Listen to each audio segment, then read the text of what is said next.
what if the most dangerous place on earth isn't a battlefield, but, the silence inside your own home? Wow, yeah. That's a heavy question to start with. Right. Well, today we are unpacking a poetry collection that basically proves beauty and brutality don't just coexist. I mean, they share the exact same page. Literally the exact same page in this case. Exactly. So, welcome to the deep dive. We are looking at a deeply visceral, just emotionally raw collection of poems called And Then Thoughts by the author Olga Forin.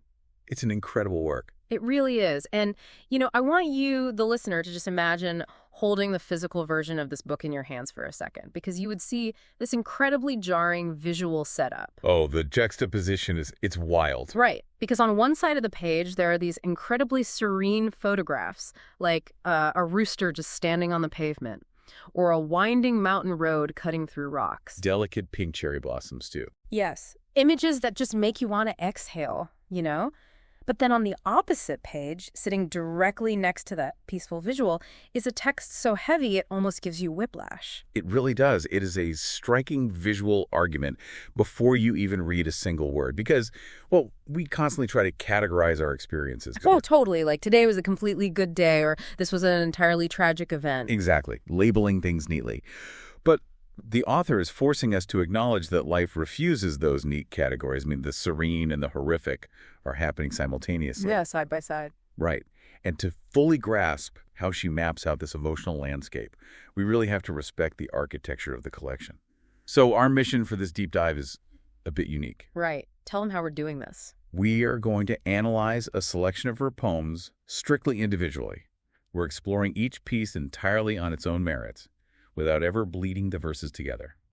That isolated approach is just so necessary here, because Olga Forin builds a distinct, closed ecosystem in every single poem, and her emotional range is just staggering. Staggering is the right word. She really covers it all. Yeah, she takes us from these moments of triumphant, defiant self-love straight down into the absolute darkest corners of human trauma, and to make sense of that journey, I think it feels natural to start at the baseline. Baseline of human existence, right? Exactly. Because before we can navigate the world or handle the trauma it throws at us, we first have to figure out how to simply exist inside our own skin. Yeah, that internal baseline is where everything begins.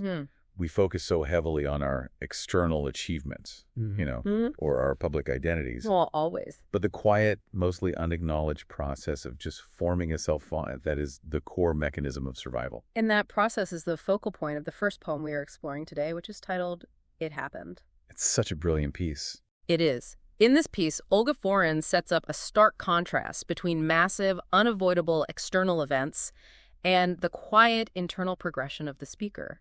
Like, she writes about life happening during hurricanes, right? Yes, and during funerals and births. Exactly. And in overwhelming heat and cold. I mean, these are undeniable, deafening life events that they demand all of your attention. It forces you to react. Right.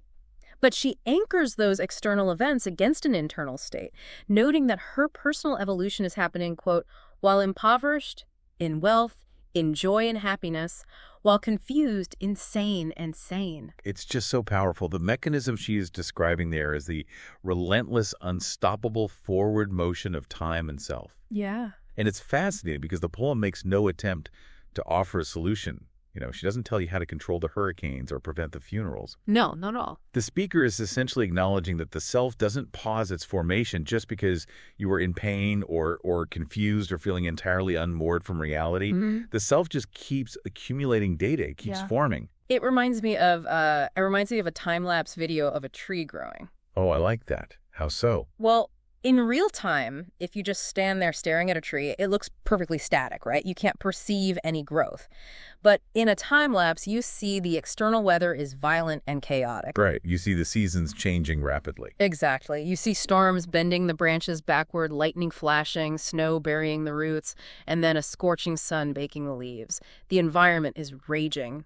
But the tree itself? Yes. Despite that violent external chaos, the trunk just imperceptibly, undeniably keeps getting thicker. The roots keep pushing deeper. I mean, the growth is entirely silent in the moment, but over time it is absolute.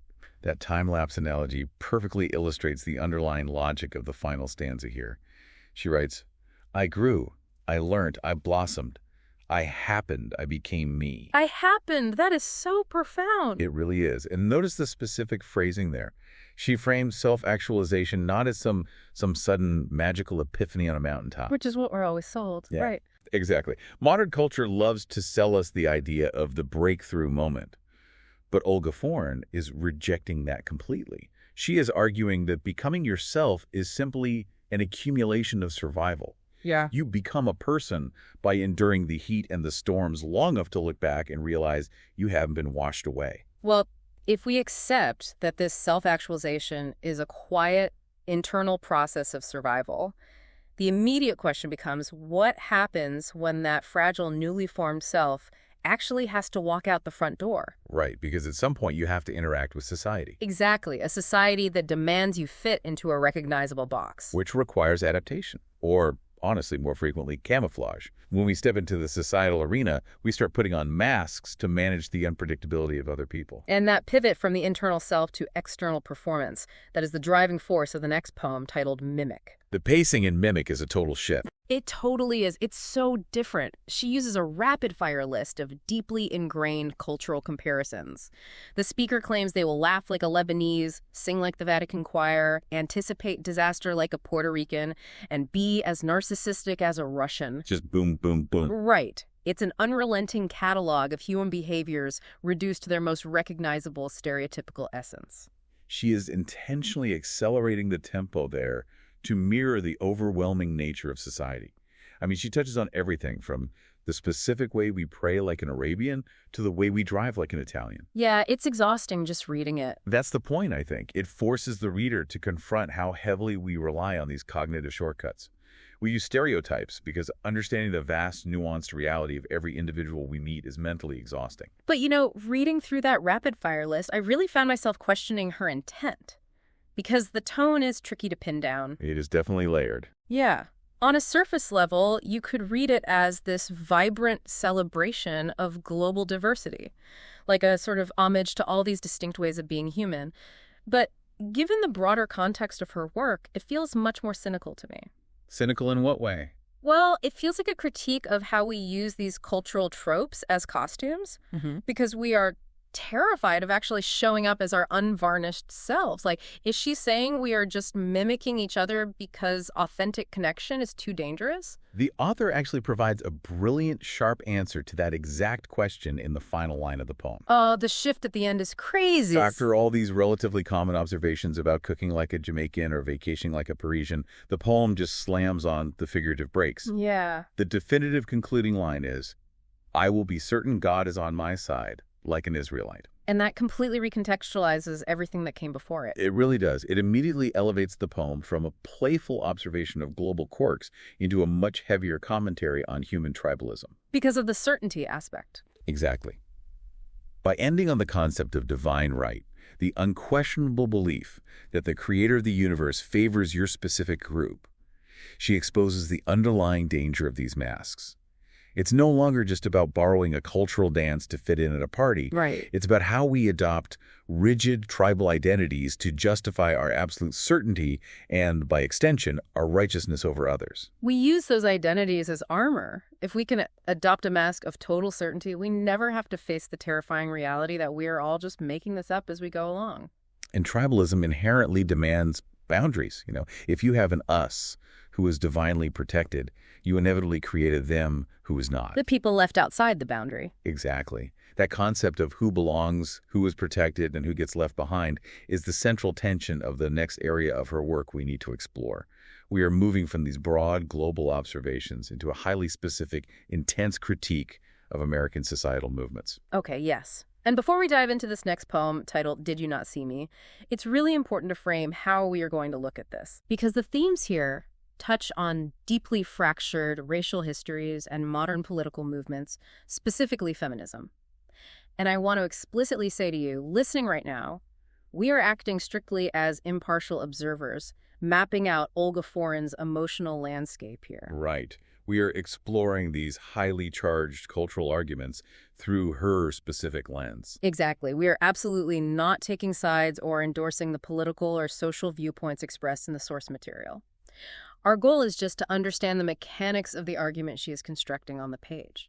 Approaching it as an exploration of lived experience and historical grievance is essential here, because in Did You Not See Me, the author delivers a stark indictment of the Me Too movement by utilizing the framework of intersectionality. And just to make sure we are all on the same page, intersectionality is essentially the idea that people's social identities like their race, gender, and class overlap, creating unique modes of discrimination and privilege. Right. It's how these identities compound. Exactly. And in this poem, Olga Foran is exploring the friction that happens when a shared identity womanhood violently clashes with a divided racial history. She directly addresses a group she terms women of a particular hue. The tension here really hinges on the accusation of historical hypocrisy. The poem argues that having one marginalized trait, being a woman, does not magically erase the historical harm inflicted upon others via another trait like race. Right. The speaker accuses these women of being historically, quote, selectively deaf, dumb, and blind. She forces the reader to look at the darkest parts of American history, contrasting the modern outcry for female bodily autonomy with the historical lynching of men of color. She writes, swinging our sons from trees because they dared to look above your knees. Ugh, that specific imagery just stops the breath in your lungs. Because they dared to look above your knees. It's brutally direct. It is. She is drawing a direct, agonizing causal link between the historical weaponization of white female victimhood, which literally resulted in the murder of men of color, and the modern-day expectation that women of color should unquestioningly fall in line to support this new wave of feminism. Exactly. She is exposing the profound cognitive dissonance there. Yeah, the dissonance of demanding solidarity now, when that exact same perceived victimhood was historically used as a weapon against her own community. It illustrates the immense pain of conditional empathy. The poem demands that we confront how historical trauma complicates modern alliances. The speaker is pointing out the absurdity of framing this movement as a sudden awakening to vulnerability when the vulnerability of women of color and the violence against their families is ancient and ongoing. What I found most devastating, though, was the conclusion of the poem. Because after laying out this insurmountable historical grievance, there is no fiery refusal to participate. No, it's quite the opposite. Yeah. Instead, there is this heavy, weary, emotional labor. The speaker says, "We shall stand with you. You know how we do. Hey, women of a particular hue, me too." It is a painful, complex resignation. They are offering solidarity, but not because the historical ledger has been wiped clean or because true equality has been achieved. Right. They are standing with them because the burden of empathy almost always falls on the shoulders of the oppressed. It's an exhausting reality. They will support the movement despite the historical betrayal because their survival has always depended on seeing the humanity in others. Even when that humanity wasn't extended to them. Precisely. It is solidarity born out of sheer necessity, not genuine sisterhood. Wow. We have spent a lot of time looking at these massive public systems of power so far. You know, the cultural mess, the systemic racial violence, the fractured political solidarity. The macro level stuff. Yeah, the macro level. But Olga Foran doesn't allow us to stay there. She forces the lens all the way in. We are moving from public, systemic violence to the deeply intimate, hidden violence inflicted on women behind closed doors. This is where the collection gets incredibly intimate. And terrifying. We are going to examine two distinct poems here. And we must treat them as separate individual works because they tackle very different mechanisms of control. Right, completely different mechanisms. The first of these two is titled My Privates. And this piece confronts the terrifying physical reality of female genital mutilation. Reading this poem, I think the most heartbreaking element isn't even just the physical violence, but the paradox of the person facilitating it. The mother. Yes. She writes, "My mother's love held my feet. With ignorant love, she followed through. It's an unfathomable betrayal of trust, yet it is framed as an act of maternal care." That phrase, ignorant love, captures the twisted logic of systemic oppression perfectly, I think. The mother is not participating in the mutilation of her daughter out of sadism or malice. No. She's doing it because she genuinely believes she is preparing her child to survive in a society that demands this exact sacrifice. The author later refers to it as a cultural burden I must wear. It functions as a literal physical manifestation of a society's terror of female autonomy. I mean, they are permanently altering her physical form to ensure she fits into a predetermined, acceptable mold. It is the ultimate form of systemic control executed at the most intimate bodily level. Now, holding on to that concept of intimate, hidden violence, we must transition strictly to the next poem, which is titled My Silence. Completely separate poem, yeah. Yes. Where My Privates deals with the culturally mandated physical violence, My Silence maps out the claustrophobic, psychological terror of domestic abuse. In this poem, the concept of silence is entirely weaponized. The abuser relies on it as proof of their dominance. The speaker notes, "My silence is your friend. It comes in handy to you when you slam your fist into my face." It's chilling. The abuser operates on the assumption that the victim's silence equals submission, that the spirit has been broken. Right. That is the traditional expectation of domestic terror. The abuser believes they have created a vacuum of power where they are the only active agent, and the victim is merely a passive object silenced by fear. But Olga Foran does something incredibly complex in the latter half of this poem. She explores the psychological labyrinth of surviving a situation where physical escape is seemingly impossible. This is the part that is just, it's really hard to wrap your head around at first. It really is. It required me to reread it several times to fully grasp what was happening. Because the victim, in My Silence, flips the power dynamic, but not through physical retaliation. Right. It almost feels like a hostage secretly rewriting the rules of the game in their own mind so they don't feel entirely powerless.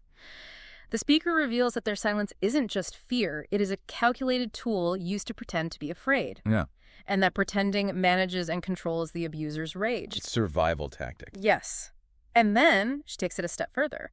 The speaker ultimately reclassifies the abuser as a pet who is simply helping the victim achieve their own dark goal, to die a horrible death. It is an incredibly chilling inversion of power. It really is. Yeah. By claiming agency over one's own destruction, how does that change how we view the victim? Well, it is a profound exploration of cognitive preservation. When a human being is stripped of all physical agency and all hope of external rescue vanishes, the brain will contort itself to find some locus of control to prevent total psychological collapse. Yeah, a way to survive the unsurvivable. Exactly. If the victim cannot physically stop the abuser from destroying them, the only power left is to claim ownership of the outcome. So by framing the abuser as a pet, like a mindless instrument just fulfilling the victim's ultimate desire to die, the victim psychologically strips the abuser of their intended power. Exactly the mechanism. The abuser believes they were a terrifying, dominating force, but the victim quietly reclassifies them as a useful tool. The victim is essentially saying, "You aren't breaking me, you are just doing the work I hired you to do." Wow. It is a terrifying, tragic reclamation of the self.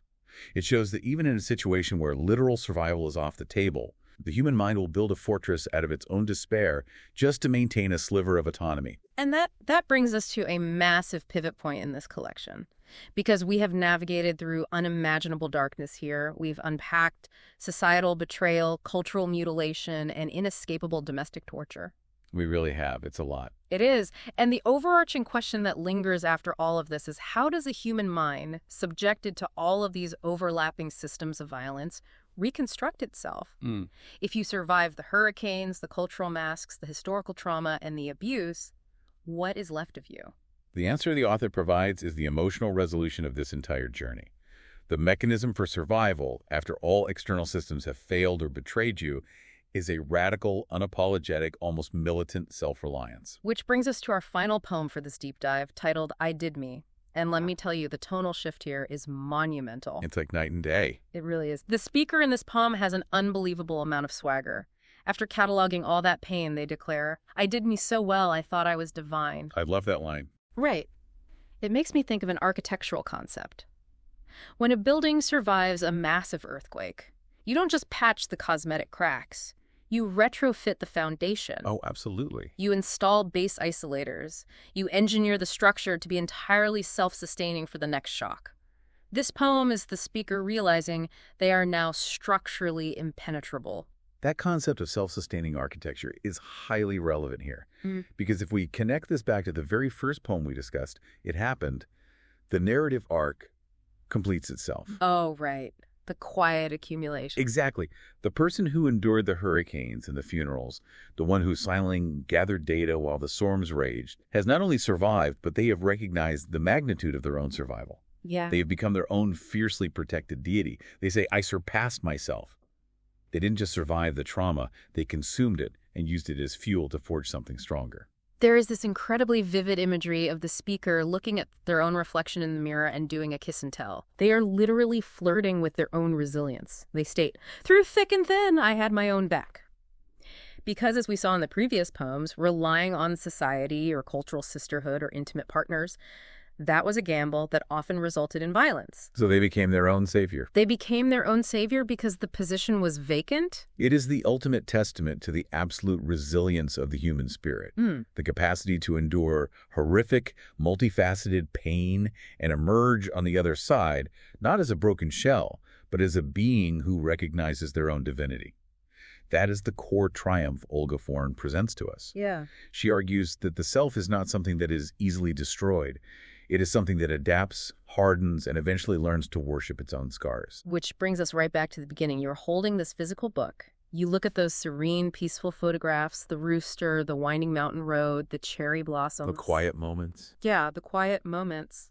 And then you read the brutal, unvarnished truth of Olga Forn's poetry sitting right next to them. Yeah. Life isn't a transition from bad times to good times. It is the simultaneous existence of horrific violence and quiet beauty happening at the exact same moment on the exact same page. The juxtaposition is the point. We are entirely capable of holding profound trauma and profound divinity within the same body. We really are.